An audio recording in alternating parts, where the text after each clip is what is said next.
Astaghfirullah. Bismillahirrahmanirrahim. Assalamualaikum warahmatullahi wabarakatuh. Alhamdulillah wassalatu wassalamu ala rasulillah wa ala alihi wa sahbihi wa mawalah wa la hawla wa la quwata illa billahi wa ba'du. Alhamdulillah, segala puja dan puji hanya milik Allah subhanahu wa ta'ala. Salawat dan juga salam kita hadiahkan kepada Rasul kita Nabi besar Muhammad sallallahu alaihi wa ala alihi wasallam. Kita lanjutkan kajian tauhid dan kita masuk pada bab larangan berburuk sangka kepada Allah subhanahu wa ta'ala, atau anjuran berbaik sangka kepada Allah subhanahu wa ta'ala. Di sini mu'alif rahimahullahu ta'ala membawakan beberapa dalil dari Al-Quran. Di antaranya Allah subhanahu wa ta'ala berfirman dalam surah Al-Imran ayat 154, yadhunnuna billahi ghairal haqqi dhannal jahiliyah yaquluna hallana minal amri min syai'in kul innal amra kullahu lillah. Mereka berprasangka yang tidak-tidak terhadap Allah subhanahu wa ta'ala seperti sangkaan jahiliyah. Mereka berkata, apakah ada bagi kita sesuatu hak campur tangan dalam urusan ini? Katakanlah, sungguh urusan ini seluruhnya berada di tangan Allah subhanahu wa ta'ala. Kemudian juga Allah subhanahu wa ta'ala mengatakan dalam surah Fath ayat 6, wa yu'adzibul munafiqina wal munafiqat wal musyrikina wal musyrikat adh-dhannina billahi dhanna as-saw alaihim dairatus saw wa ghadiballahu alaihim wa la'anahum wa a'adda lahum jahannam wa sa'at masira. Dan supaya dia mengadab orang-orang munafik laki-laki dan munafik perempuan, serta orang-orang musyrik laki-laki dan orang musyrik perempuan yang mereka berprasangka buruk terhadap Allah. Mereka akan mendapatkan giliran keburukan yang amat buruk, dan Allah murka dan mengutuk mereka serta menyediakan bagi mereka neraka jahanam. Itulah seburuk-buruk tempat bagi mereka. Dua ayat ini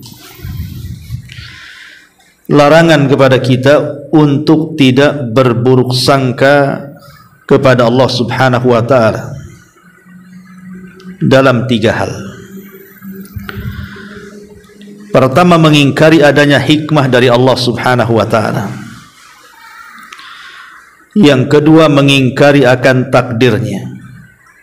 Dan yang ketiga, mengingkari bahwa agama yang dibawa Rasul sallallahu alaihi wasallam akan disempurnakan dan dimenangkan Allah atas semua agama. Inilah tiga perkara yang sangat dilarang kepada Allah subhanahu wa ta'ala. Pertama, mengingkari adanya hikmah dari Allah. Salah satu nama Allah subhanahu wa ta'ala adalah Al-Hakim. Makna Al-Hakim itu artinya tidaklah Allah subhanahu wa ta'ala melakukan sesuatu kecuali pasti ada hikmah kebaikan di dalamnya. Itu makna Al-Hakim. Benar bahwa Allah subhanahu wa ta'ala melakukan sebuah perbuatan sesuai dengan kehendaknya, sebagaimana sudah kita jelaskan pada pertemuan minggu lalu tentang masalah beriman dengan takdir Allah Subhanahu wa taala. Allah Subhanahu wa taala melakukan segala sesuatu itu karena kehendaknya. Kalau Allah mau, maka pasti terjadi, dan kalau Allah tidak mau, maka tidak mungkin terjadi. Tetapi tidak mungkin Allah Subhanahu wa taala melakukan sesuatu sesuai kehendaknya kecuali pasti ada hikmah kebaikan di dalamnya. Mustahil. Tidak ada hikmah yang bisa kita petik dari apa yang Allah perbuat kepada hamba-hambanya. Apapun itu. Anggaplah mungkin musibah yang Allah timpakan kepada kita. Mungkin Allah Subhanahu wa taala menguji kita dengan kesehatan. Boleh jadi kita sakit parah, tidak bisa bangun, terbaring, stroke, atau mungkin sampai tidak bisa bicara, tidak bisa bergerak. Ataupun mungkin kita diuji dari segi ekonomi, bolak-balik cari pekerjaan tidak ketemu, susah cari kehidupan, makan pun ala kadarnya, hampir kelaparan, dan begitu seterusnya. Atau mungkin dalam sebuah pertempuran, peperangan, kita dikalahkan. Maka hatta musibah yang Allah Subhanahu wa taala turunkan kepada kita, itu semua ada hikmahnya. Ada hikmah, ada kebaikan di dalamnya. Alima man alima wa jahila man jahila. Boleh jadi ada yang tahu di balik hikmah kenapa Allah turunkan musibah, ataupun tidak tahu karena kejahilannya. Tapi yang pasti bahwa tidak mungkin Allah Subhanahu wa taala menurunkan sebuah musibah kecuali pasti ada hikmah, karena Allah Subhanahu wa taala itu Al-Hakim, tidak berbuat kecuali karena sebuah hikmah kebaikan. Ma'asyiral muslimat yang dimuliakan Allah Subhanahu wa taala. Kemudian yang kedua, berburuk sangka dengan takdir. Makna yang kedua adalah mengingkari takdir Allah Subhanahu wa taala. Seolah-olah ketika Allah Subhanahu wa taala menimpakan sebuah musibah kepada kita, Allah sedang mengadab kita, Allah sedang menyiksa kita, sehingga kita menolak takdir Allah Subhanahu wa taala.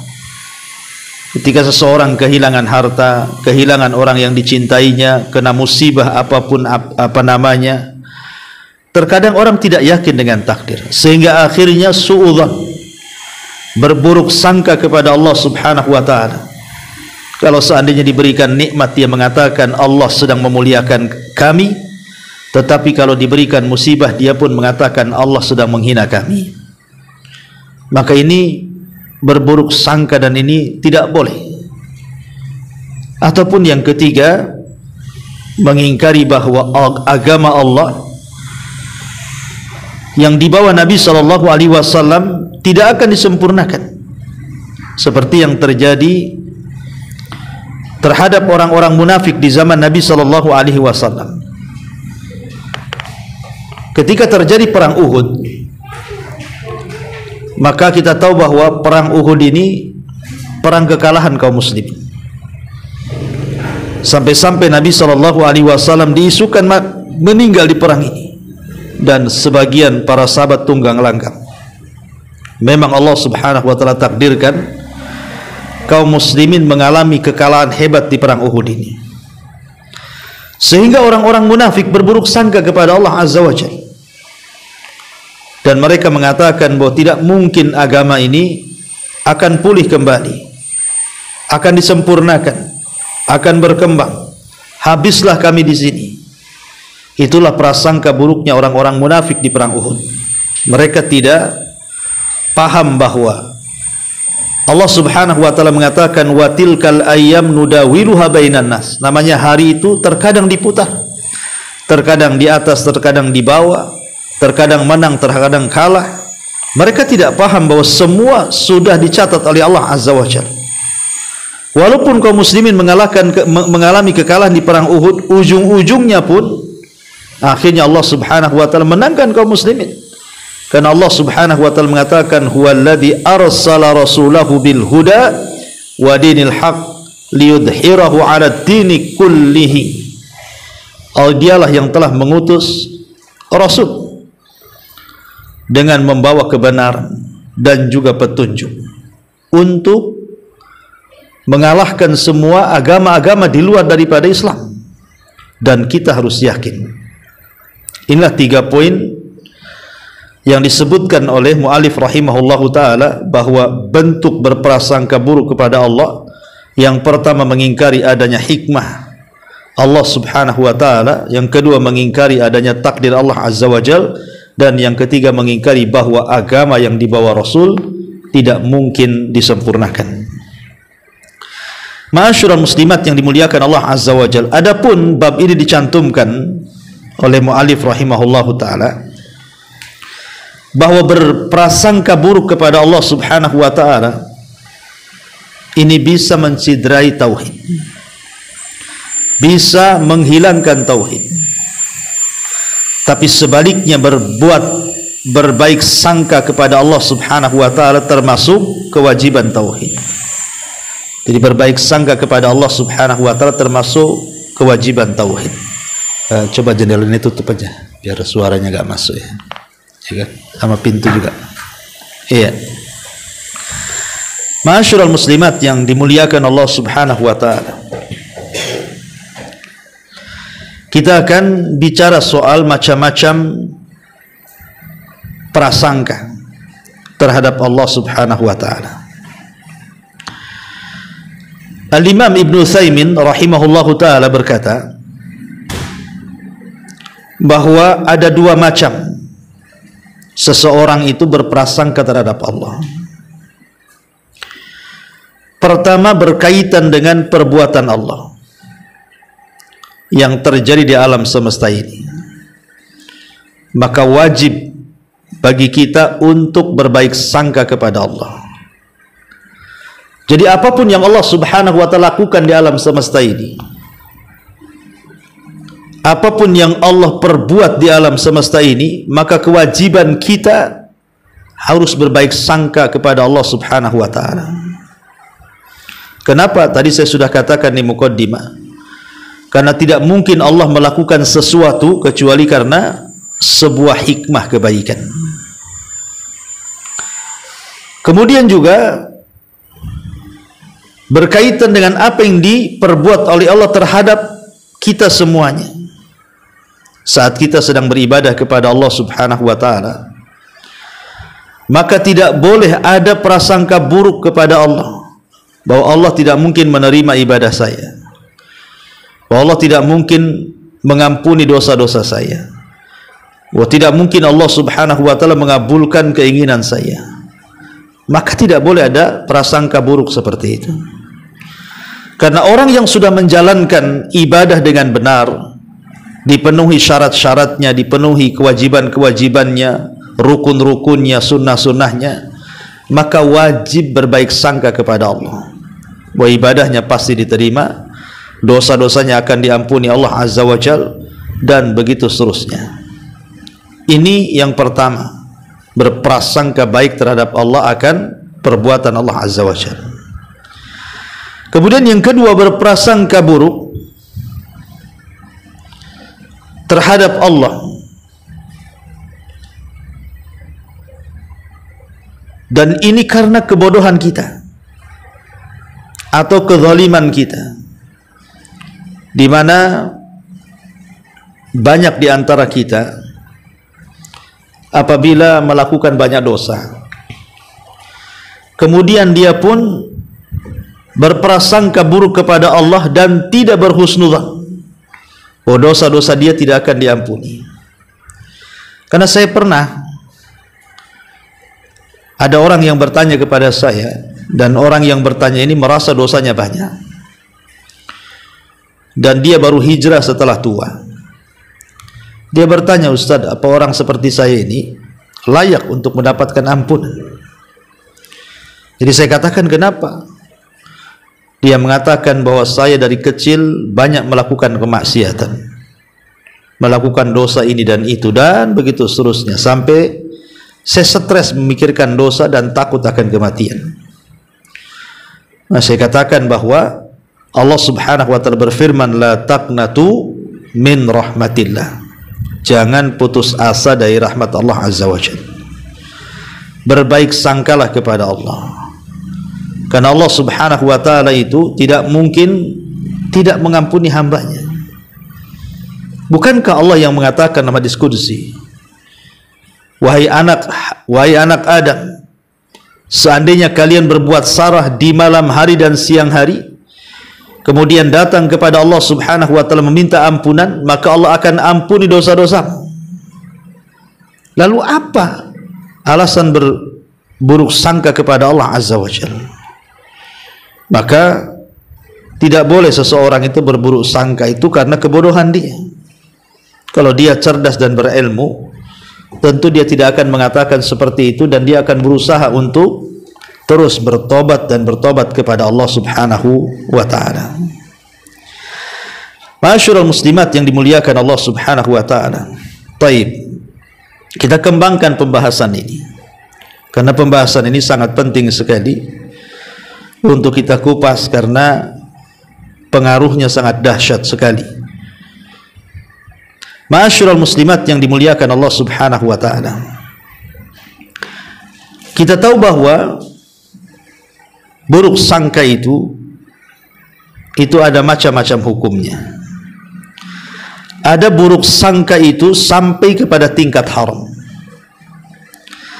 Ada buruk sangka itu boleh jadi sebuah kewajiban, ataupun sunnah, ataupun mungkin boleh-boleh saja. Seperti apa buruk sangka yang sampai jatuh kepada hal-hal yang diharamkan Allah Azza wa Jalla? Ya tadi, seperti berburuk sangka kepada Allah, atau berburuk sangka dengan orang-orang yang beriman. Maka berburuk sangka kepada Allah justru sebesar-besarnya dosa. Tidak boleh seseorang berburuk sangka dengan Allah Azza wa Jalla. Seperti dia berburuk sangka Allah tidak mengabulkan doanya, akhirnya dia pun istijal. Aku sudah berdoa kok tidak dikabulkan, katanya. Ini buruk sangka namanya. Tidak boleh. Makanya salah satu perkara yang bisa menghalangi doa itu adalah istijal. Kata Nabi SAW, seseorang itu akan dikabulkan doanya malam yastajil, selama dia tidak istijal. Sahabat bertanya, Rasul, apa istijal itu? Maka Rasul mengatakan, da'autu rabbi falam yastajibli. Aku sudah berdoa kepada Rabbku, tapi dia tidak pernah mengabulkan keinginanku. Itu istijal. Justru orang yang berdoa dan terus mengatakan seperti itu, aku sudah berdoa kok tidak dikabul-kabulkan, justru tidak akan dikabulkan. Kenapa? Karena dia berburuk sangka dengan Allah, bahwa doanya tidak mungkin diterima, tidak dikabulkan. Maka kalau sampai seperti itu, maka hukumnya haram. Tidak boleh berburuk sangka dengan Allah Subhanahu wa taala. Atau mungkin berburuk sangka dengan orang-orang yang beriman. Berburuk sangka dengan orang-orang yang beriman, seperti berburuk sangka dengan para nabi. Ini kufur, ya. Seperti orang-orang yang mereka meragukan Nabi Shallallahu Alaihi Wasallam, karena banyak orang-orang yang meragukan para nabi, termasuk Nabi kita Muhammad Shallallahu Alaihi Wasallam. Maka kalau sampai dia meragukan bahwa dia seorang nabi, dia seorang rasul, bahkan termasuk khatamul anbiya wal mursalin, dia ragukan, maka dia bisa kufur, ya. Jadi berburuk sangka dengan Allah dan buruk sangka dengan orang-orang yang beriman, terutama para nabi, maka ini buruk sangka yang jatuh kepada hal-hal yang diharamkan Allah Azza wa Jalla. Tetapi di sana ada buruk sangka yang boleh jadi mungkin itu sebuah kewajiban. Seperti umpamanya yang dilakukan oleh para ulama hadis. Para ulama hadis apabila mereka meriwayatkan sebuah hadis, maka mereka tidak mungkin mengambil riwayat begitu saja, sampai benar-benar orang yang membawa riwayat itu dianggap thiqah, dianggap percaya, terpercaya. Bahkan sampai ada perawi hadis itu menolak hadis gara-gara seorang perawi hadis itu membohongi binatang. Jadi hendak memberi makan entah ayam atau kucing, padahal tidak ada makanannya, dibohongi. Kalau dia berbohong kepada hal-hal yang seperti itu, dikhawatirkan berbohong dengan Allah subhanahu wa ta'ala, ditolak riwayatnya. Jadi terkadang sampai bersuudzon sedemikian para perawi hadis ini untuk menjaga kemurnian Islam, supaya tidak sembarangan memasukkan hadis yang tidak sahih kepada kitab-kitab hadis. Atau mungkin bisa saja hukumnya sunnah, berburuk sangka itu. Seperti umpamanya berburuk sangka kepada orang yang antara dia dengan orang lain ada permusuhan, ada kedengkian, baik masalah agama atau dunia, karena mungkin takut akan makarnya, karena tahu dia musuhnya, gitu kan. Sehingga dia berburuk sangka, jangan-jangan dia melakukan ini itu, jangan-jangan dia akan melakukan hal-hal ini dan itu. Maka terkadang itu disunahkan berburuk sangka seperti ini kalau memang sebelumnya sudah ada permusuhan, ya, apalagi permusuhan soal agama, ya. Ma'asyiral muslimat yang dimuliakan Allah subhanahu wa ta'ala, adapun berburuk sangka secara umum kepada orang Islam maka haram, tidak boleh. Tapi berburuk sangka kepada orang kafir maka tidak diharamkan, kata Syekh Al-Imam Ibn Utsaimin rahimahullahu ta'ala, karena asal orang kafir itu memang mereka ahlul makri, mereka orang-orang yang suka membuat makar, sehingga tidak masalah berburuk sangka kepada mereka. Tapi berburuk sangka kepada orang yang beriman tidak boleh, ya. Itu diantara macam-macam berburuk sangka. Adapun disebutkan oleh para ulama tentang gambaran-gambaran seperti apa,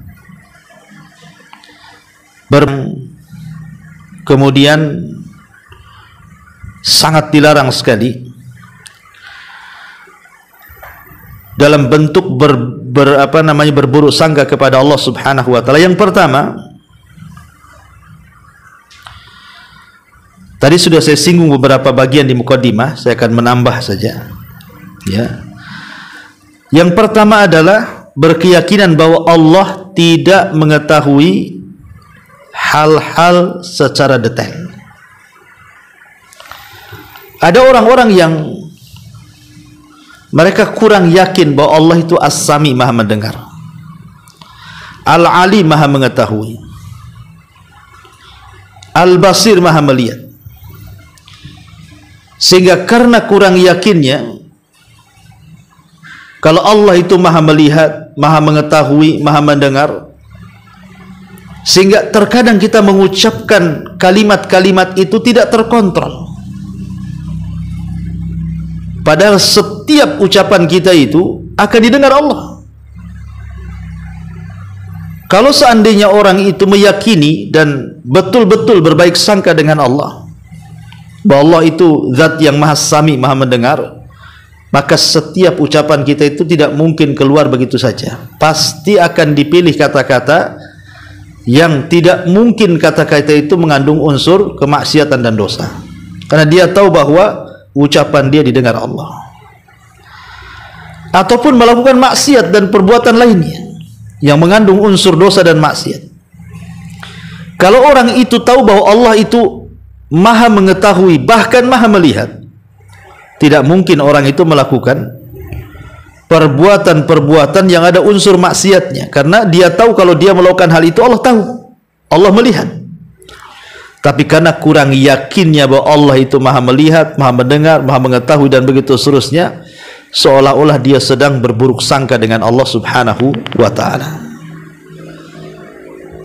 Kemudian juga yang kedua, berkeyakinan bahwa Allah membutuhkan anak ataupun pasangan seperti keyakinan orang-orang Nasrani, Yahudi, dan orang-orang musyrik Arab.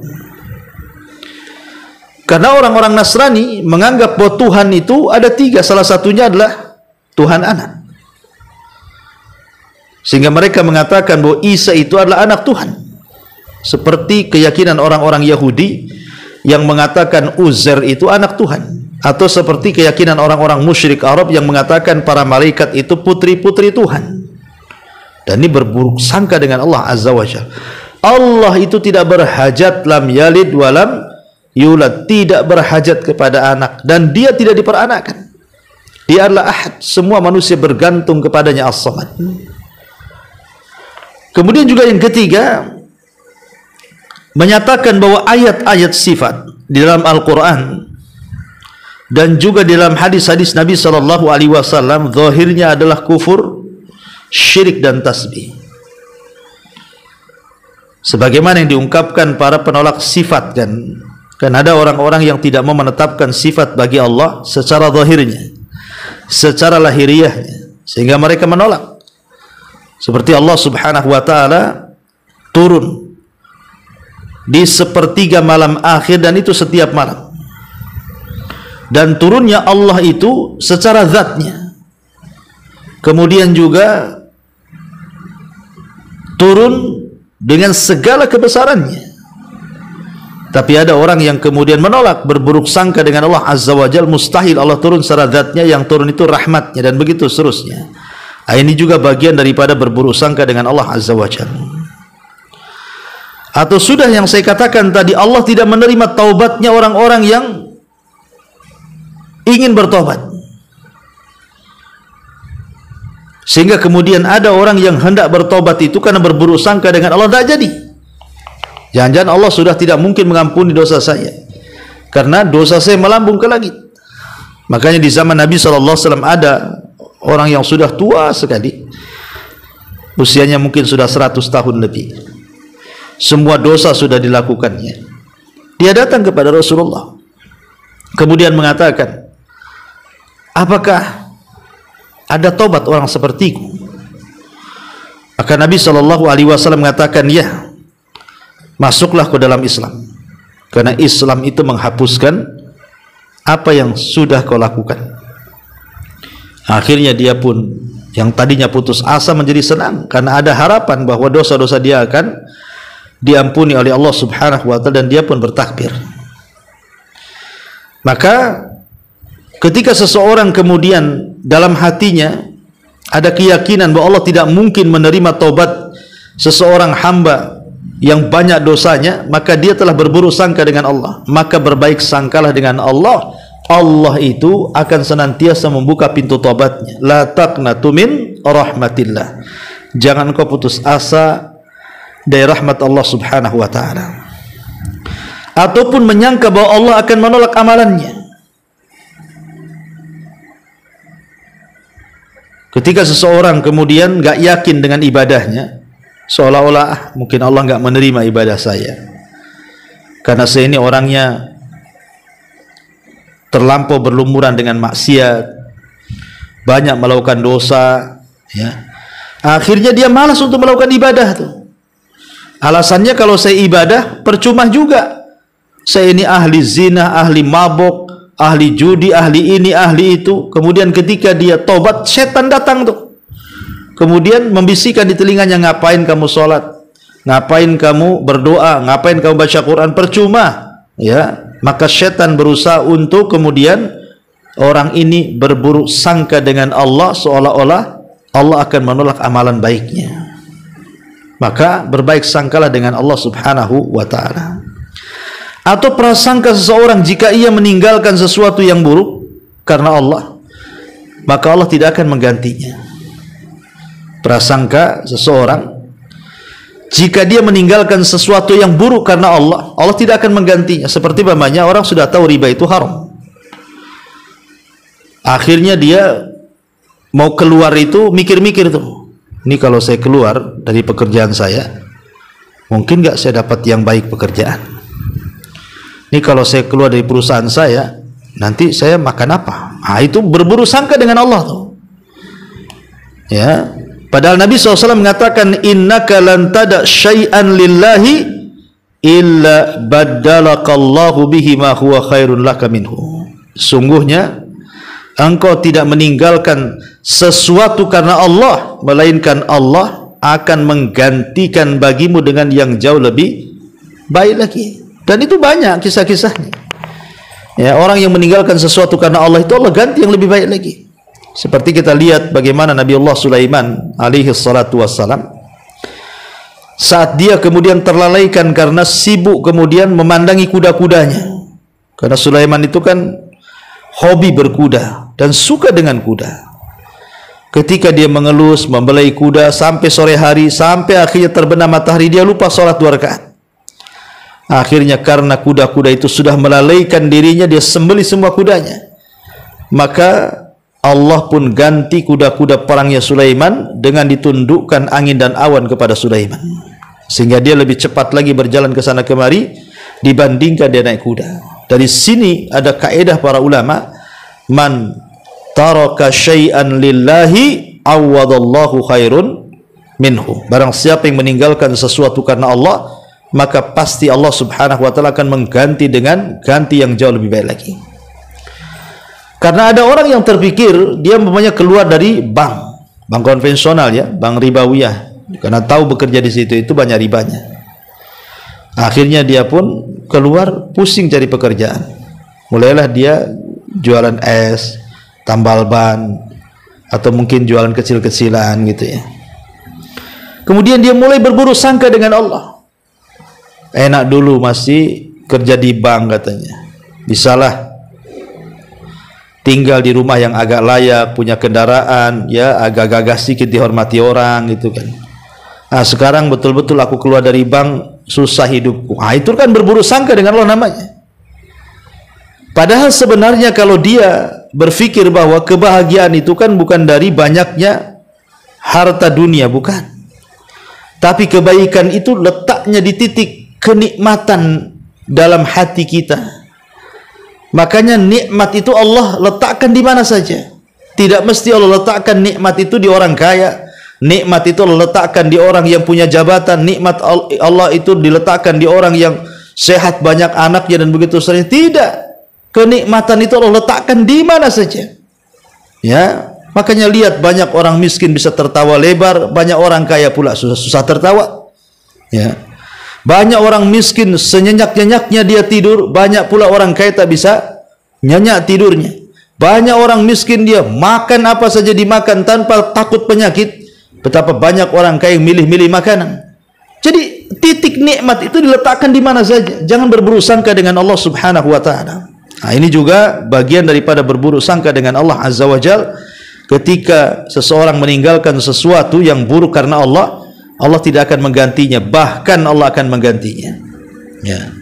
Ataupun menyangka bahwa Allah tidak membalas kebaikan seseorang baik di dunia maupun di akhirat. Sehingga datanglah kemudian setan di kepalanya, buat apalah aku sholat ini? Betulkah nanti kalau aku sholat ini masuk surga? Buat apalah aku sedekah ini, ngabis-ngabisin harta saja? Betulkah Allah itu akan melipat gandakan uang saya? Ah, buat apa ini saya puasa ini lapar-lapar saja? Ya, betul nggak nanti saya dapat pahala? Jadi ada kemudian orang yang meragukan perkara-perkara seperti itu berburu sangka tuh kepada Allah, tidak boleh tuh. Ya, ada orang berburu sangka seperti itu. Seolah Allah Subhanahu wa taala tidak akan membalas dia, padahal Allah mengatakan innallaha la yudhi'u ajra al-muhsinin. Allah itu tidak mungkin menyia-nyiakan pahala orang-orang yang berbuat baik. Sekecil apapun kebaikan tetap Allah lihat. Sebagaimana sekecil apapun keburukan tetap Allah Subhanahu wa taala akan membalasnya. Ya. Ataupun tatkala seseorang diberikan kesusahan, diberikan musibah, tiba-tiba dia mengatakan, mengapa Allah membuat saya miskin seperti ini? Kenapa Allah Subhanahu wa taala membuat gulung tikar usaha saya? Kenapa Allah Subhanahu wa taala tidak kunjung mengangkat penyakit saya? Kenapa orang itu senang kok saya susah terus? Kenapa anak orang berhasil kok anak saya nakal? Kenapa begini, kenapa begitu? Ya. Lah orang yang kemudian mengucapkan kalimat-kalimat seperti ini itu hakikatnya buruk sangka tuh. Ya. Kalau sudah kemudian dia mengatakan mengapa Allah, mengapa Allah, mengapa Allah? Nah, ini berburuk sangka dengan Allah. Ingat, tidak semua musibah itu berujung dengan keburukan. Betapa banyak musibah itu berujung dengan kebaikan. Ada orang yang kemudian di PHK dari perusahaannya. Dia tidak tahu di balik itu Allah sudah menyediakan pekerjaan yang jauh lebih layak, lebih berkah, lebih banyak dibandingkan dia bekerja di perusahaan. Kan dia tidak tahu. Dan itu sudah terbukti di masyarakat kok. Banyak orang-orang yang tadinya ketakutan ketika mau dikeluarkan dari perusahaan, ketika betul-betul dikeluarkan dari perusahaan, dia pun berwirausaha jadi kaya akhirnya. Lebih kaya dibandingkan dia puluhan tahun kerja di perusahaan itu. Siapa yang tahu? Terkadang kita ini tidak tahu. Maka karena kita tidak tahu nasib kita seperti apa, berbaik sangka dengan Allah. Jangan berburuk sangka dengan Allah. Karena bagaimanapun Allah itu mengikuti prasangka kita. Ana ma'adhanni 'abdi bi, kata Rasul dalam hadis kudusinya. Allah berfirman bahwa aku ini bersama prasangka hambaku. Kalau prasangka hambaku baik, aku baik. Kalau prasangka hambaku buruk, maka aku buruk. Termasuk juga menyangka Allah tidak akan membangkitkan manusia untuk meminta pertanggungjawaban. Ini berburuk sangka yang fatal yang dilakukan orang-orang jahiliyah di masa Rasul.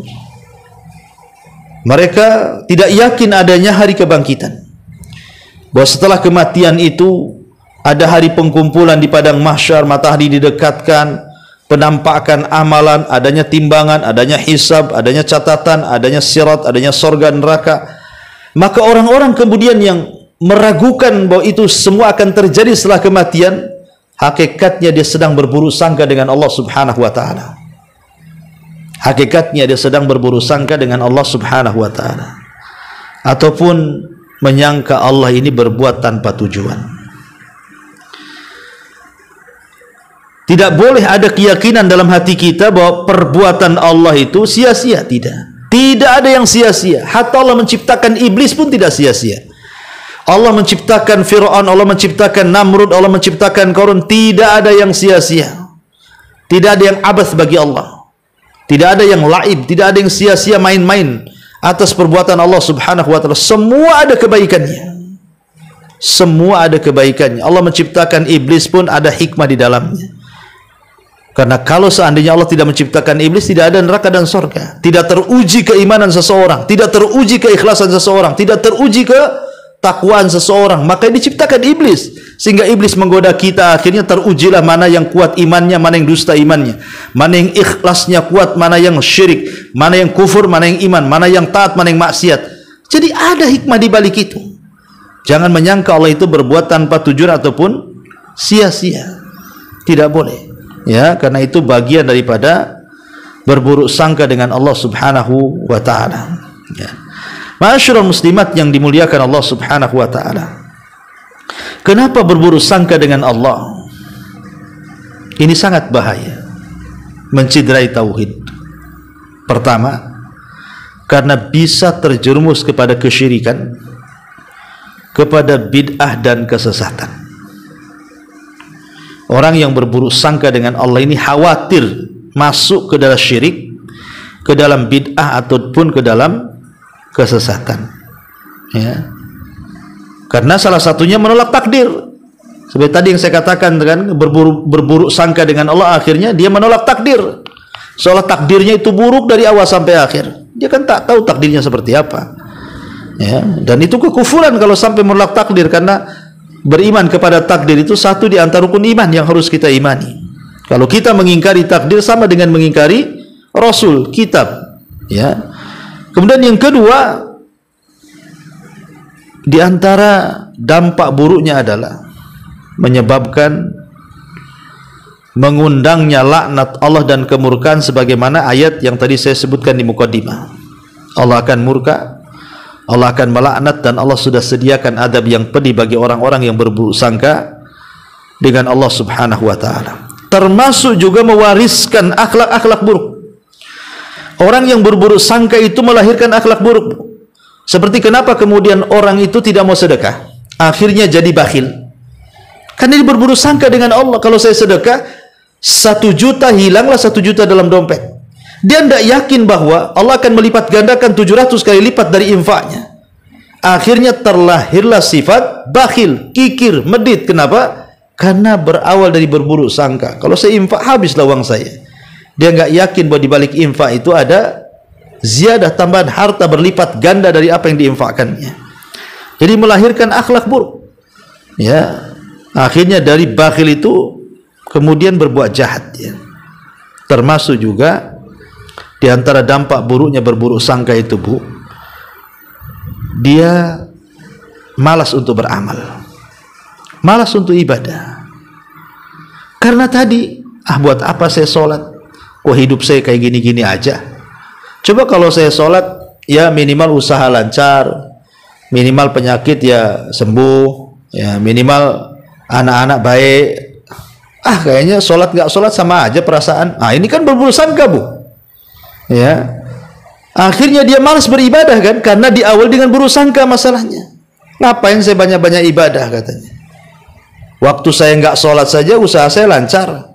Ya, setelah saya sholat malah kemudian tersita waktunya, pelanggan pada lari. Apa gara-gara sholat saya akhirnya gulung tikar ini? Akhirnya sholat disalahkan. Mulailah dia lemas. Ya, mulailah dia akhirnya tidak mau melaksanakan sholat. Asal amal buruk amalnya. Kenapa? Karena suudzon tadi. Ya. Ataupun gara-gara suudzon ini, berburuk sangka ini, muncul kebencian, muncul permusuhan. Ya, orang kalau buruk sangka itu pasti dengki kan, bukan? Jangan-jangan tuh. Kok dia kayak gini ya? Kok nggak pernah negor ya? Dulu negor terus. Mulai berburuk sangka dia. Ada apa ini? Ada ini, itu macam-macam. Akhirnya kemudian keluarlah akhlak-akhlak yang buruk tadi. Dengki, musuh, ya. Termasuk juga kalau dalam keluarga pasti berburuk sangka itu fatal, Bu. Kalau suami berburuk sangka dengan istri, istri terus berburuk sangka dengan suami, itu nggak akan sakinah mawaddah warahmah dicapai dia. Pasti akan cekcok hari-hari. Kenapa? Karena didasari dengan kecurigaan, tidak yakin. Padahal berumah tangga itu, Bu, bukan sistem barter ya. Saya nasihatkan Ibu ya, berumah tangga itu bukan sistem barter, Bu. Bukan kalau suami baik sama saya baik sama dia. Suami jahat sama saya jahat sama dia. Atau seorang suami mengatakan kalau istri saya baik sama dia. Kalau istri saya jahat juga sama dia. Bukan itu. Rumah tangga itu tidak dibangun di atas barter. Karena berbuat baiknya seorang istri kepada suami itu atas perintah Allah, bukan karena kebaikan suami. Sebaiknya berbuat baik suami kepada istri atas perintah Allah, bukan karena istri baik dia baik. Bukan. Ya, tetap, Bu, istri jelek, suami tetap baik. Suami jahat, istri usaha tetap baik. Karena kenapa kau berbuat baik suami? Bukan kau sudah kayak gini kayak gitu. Yang memerintahkan saya berbuat kepada suami itu bukan suami, tapi Allah. Saya ingin dapat pahala dari berbuat baik kepada dia, walaupun suami saya tidak baik. Itu yang benar, ya, supaya jangan ada buruk sangka akhirnya cekcok. Itulah buruk sangka kayak gitu. Ya, termasuk juga orang berburuk sangka itu susah percaya orang. Kalau sudah susah percaya orang itu, ya susah hidupnya. Sana kemari buruk sangka terus kan. Akhirnya capek sendiri dia. Ya. Ma'asyiral muslimat yang dimuliakan Allah Subhanahu wa taala. Nah, inilah diantara kemudian bab yang kita kaji, larangan berburuk sangka dengan Allah Subhanahu wa taala dan juga hamba-hamba Allah yang lainnya. Berarti kalau sudah kita tahu bahwa buruk sangka ini sebuah hal yang sangat membahayakan, baik bagi akidah ataupun akhlak gitu ya, bahkan sampai kepada ibadah, maka apa yang harus kita lakukan? Yang harus kita lakukan adalah berbaik sangka. Orang yang berbaik sangka itu tenang hidupnya, akan tenang hidupnya, karena dia akan positive thinking aja tuh. kalaupun dia ditimpa musibah, dia akan sabar. Kalaupun ditimpa kenikmatan, dia akan bersyukur, karena dua-duanya baik bagi dia. Tidak mungkin dia berburuk sangka dengan Allah. Boleh jadi Allah sedang menegur saya, mungkin saya lalai, makanya Allah berikan musibah kepada saya. Boleh jadi saya ini sudah kebablasan maksiatnya, sehingga Allah sedang menghukum saya supaya saya tobat dan sadar. Boleh jadi Allah sedang menghilangkan sifat-sifat munafik saya, supaya keimanan saya makin kokoh, yakin bahwa di sana ada Tuhan yang menimpakan musibah dan dia juga yang akan mengangkatnya. Jadi kalau seandainya sikap seorang mukmin ketika ditimpa musibah itu dia berhusnudzon, berbaik sangka, akhirnya dia sabar, maka insya Allah hidupnya akan tenang tuh. Orang yang nggak tenang itu kan karena suudzon saja tuh. Tapi orang yang berhusnudzon pasti tenang hidupnya. Kenapa? Karena dia menyandarkan semua yang dilakukannya atau yang menimpanya itu adalah tidak lepas dari takdir Allah Azza wa Jalla. Kullan yusibana illa ma kataballahu lana. Tidak mungkin Allah menimpakan sesuatu kecuali semua sudah dicatat. Ya, jadi tenang hidup kita. Walaupun dia tidak punya apa-apa. Makanya kenapa Nabi SAW pernah mengatakan, man ahabba liqa Allah, ahabballahu liqa'ah. Wa man kariha liqa Allah, karihallahu liqa'ah. Siapa yang cinta berjumpa dengan Allah, maka Allah akan suka berjumpa dengan dia.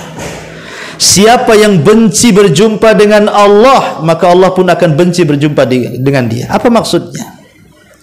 Orang yang berbaik sangka dengan Allah, bahwa di sana ada sorga, di sana ada kenikmatan yang tidak akan terkira, maka dia akan memandang dunia ini tidak lebih daripada seekor sayap nyamuk. Pasti dia akan memilih kehidupan yang kekal dengan kenikmatan dibandingkan kehidupan yang fana. Makanya dia akan menginvestasikan semua daya, upaya, tenaga, harta dan waktunya untuk membangun kehidupan dia di sorga. Tetapi orang-orang yang kurang baik sangkaannya dengan Allah, maka orang ini tidak mungkin menginvestasikan kehidupannya, tenaganya, waktunya, biayanya, tenaganya untuk kehidupan akhirat setelah kematiannya. Makanya lihat orang-orang yang mereka berbaik sangka dengan Allah saat kematiannya. Kita lihat di antara mereka ada yang tersenyum, keringatan di dahi, mampu mengucapkan kalimat la ilaha illallah, mengucapkan ayat-ayat suci Al-Quran, meninggal di tempat-tempat yang baik dan tempat-tempat ibadah atau saat beribadah. Karena Allah pilihkan kematiannya terbaik untuk dia. Dan saat detik-detik kematiannya orang yang seperti ini, dia akan rindu berjumpa dengan Allah. Kenapa? Karena dia akan cepat kembali ke rumah yang sesungguhnya yang ia bangun di dunia. Dia ingin cepat masuk ke dalam surganya. Istana yang selama ini dibangunnya di dunia, taman yang selama ini dia bangun di dunia, kenikmatan surga yang selama ini dia berusaha untuk mendapatkannya dengan cara wasilah di dunia. Tapi orang-orang yang berburuk sangka dengan Allah saat kematiannya, maka dia akan susah. Karena setelah kematian tidak ada tabungan bagi dia. Saat setelah kematian tidak ada surga bagi dia, tidak ada istana bagi dia, tidak ada kebun bagi dia. Kenapa? Karena istananya ada di rumah, kebunnya ada, istananya ada di dunia, kebunnya ada di dunia, rekeningnya ada di dunia, segalanya ada di dunia. Saat kematiannya seolah-olah dia meninggalkan dunia, dan disitulah dia pun berprasangka buruk dengan Allah Azza wa Jalla. Ketika dia benci berjumpa dengan Allah, maka Allah pun benci berjumpa dengan dia. Maka berhusnudzonlah dengan Allah Subhanahu wa ta'ala. Wallahu a'lam bishawab. Inilah diantara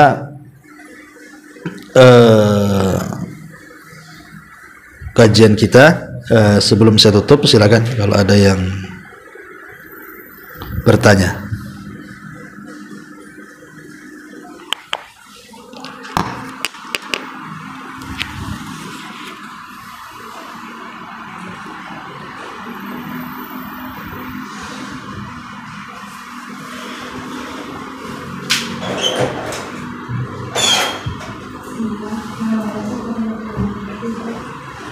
Apa?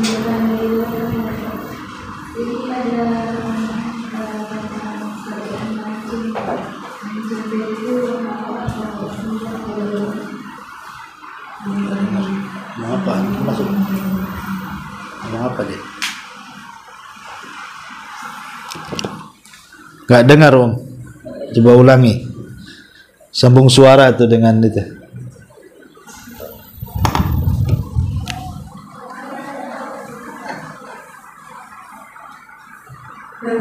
Pertanyaan tentang itu tentang pekerjaan money changer. Itu riba atau halal atau haram atau bagaimana?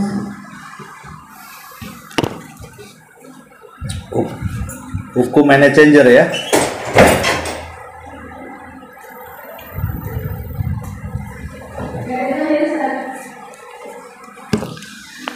Iya, hukum money changer ataupun penukaran uang begini ya. Kalau kita bicara tentang komoditi riba,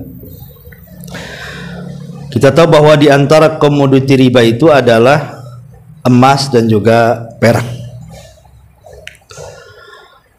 Sehingga kemudian orang-orang mengkiaskan bahwa emas itu sama dengan mata uang.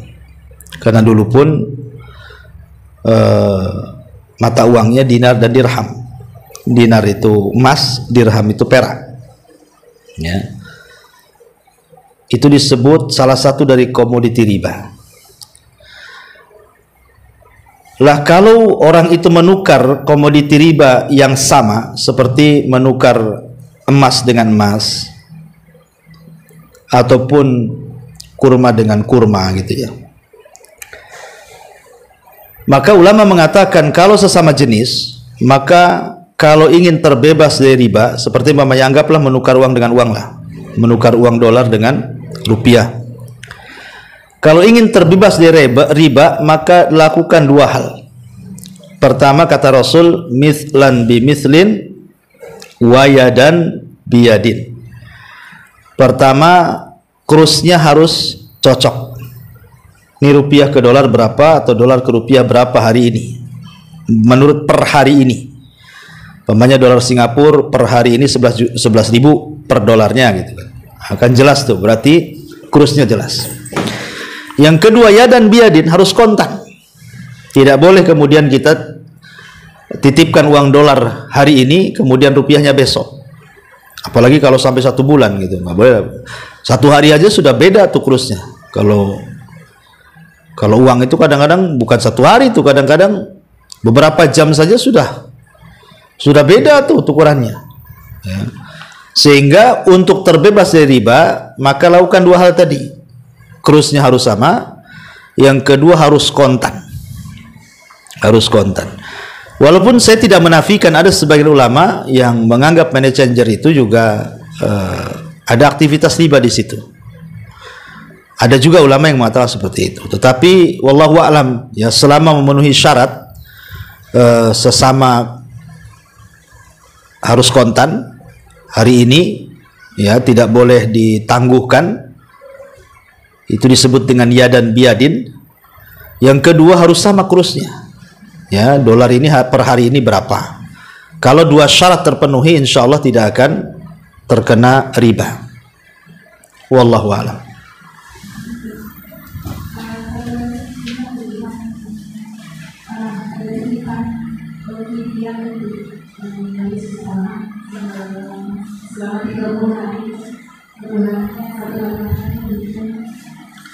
Bayar fidyah ya?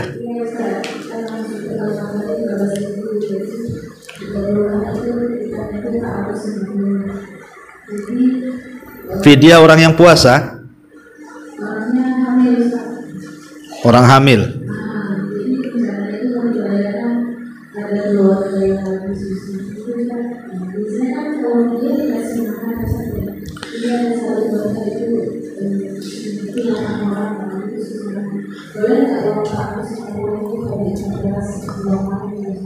Kalau masalah fidyah itu jelas dalam Quran, fidyah itu ta'amu miskin.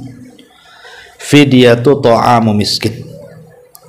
Fidyah itu diberikan kepada satu fakir miskin makan 1 hari. per dia tidak berpuasa. Per dia 1 hari dia tidak puasa, maka dia memberikan fidyah kepada 1 fakir miskin. Pertanyaannya kan di sini, apakah 1 orang saja tiap hari kita kasih? Pemaya hari ini saya tak puasa, punya tetangga orang miskin, ya udah kasih dia aja. Berapa hari pemaya nggak puasa, seminggu ya, berarti seminggu kasih makan anak itu sampai menghitung jumlah puasa yang ditinggalkannya. Ataukah harus lain-lain fakir miskin? Ya, maka wallahu alam, fidyah itu berbeda dengan kafarah. Kafarah jima di bulan Ramadan. Kalau kafarah jima, melakukan hubungan di siang hari bulan Ramadan, itu 60 orang fakir miskin, itu maksudnya harus 60 orang, betul-betul 60 orang gitu ya.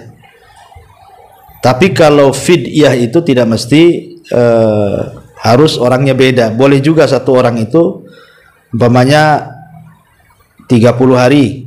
Anggaplah kita lebihkan per harinya 1 kilo beras gitu ya. Anggaplah dengan Indomie. Makan 2 kali, Indomie 2 bungkus berarti kan. Ya sudahlah, umpamanya 30 kilo beras plus 2 dus Indomie, dan itu udah dianggap 1 bulan tuh. Seandainya ada kelebihan, yaitu bagian daripada sedekah kita. Itu simpelnya kalau kita ingin ngasih mentahnya lah ya. Tapi kalau ngasih makan matangnya, beli aja lah nasi padang dibungkus. Ya, beli nasi padang, dia makan siang sama makan malam dia kan.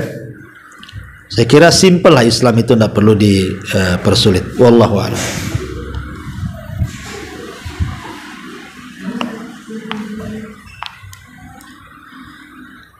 Iya, saya kira cukup.